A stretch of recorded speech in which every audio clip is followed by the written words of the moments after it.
ভাত নেবা না? হ্যাঁ, আমি এখন এই যে আমার ভাতটা বেড়ে নিই। আবার কাশের থালায়? আমার তো এটাতেই ভালো হয় খেতে। উফ কি গরম রে, আজকে ভাতটা প্রচন্ড গরম, প্রচন্ড গরম। তাই বলে কি অল্প নেবা তো? গরম বলে? না না, গরম ভাত বলেই তো বেশি খেতে হয় শীতকালে।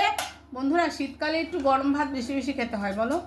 গরমকালে বেশি খাওয়া যায় না জানিস। তুমি তো গরমকালেও বেশি খাও। মোটেই না, সবসময় তোরা বেশি দেখলে কি করবো আমি।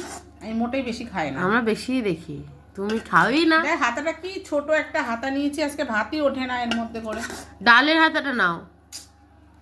আমার মাথা ভাল লাগে না। কত নিচ্ছ?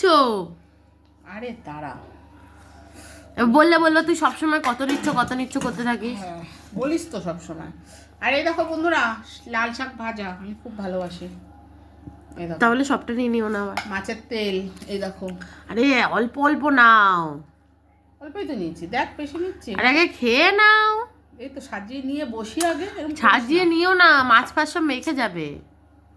সবজিগুলো নিচ্ছি, মাছটা পরে নেবো, আর কটা ভাতও নিতে পারবো খানে। তা আগে একটা দিয়ে খেয়ে নাও, এক পদ দিয়ে। ঝোল তো নিচ্ছি না, বলছি তো এক পদ দিয়ে খেয়ে নাও। সাজিয়ে নি, তারপরে লাস্টে অল্প কটা ভাত নিয়ে মাছের ঝোল দিয়ে মাখিয়ে খাবো খানে। দাঁড়া, কি অবস্থা! আর নিও না। আরে কত নিচ্ছ? সবসময় শুধু খালি বলবে যে আর নিও না, আর নিও না করতে।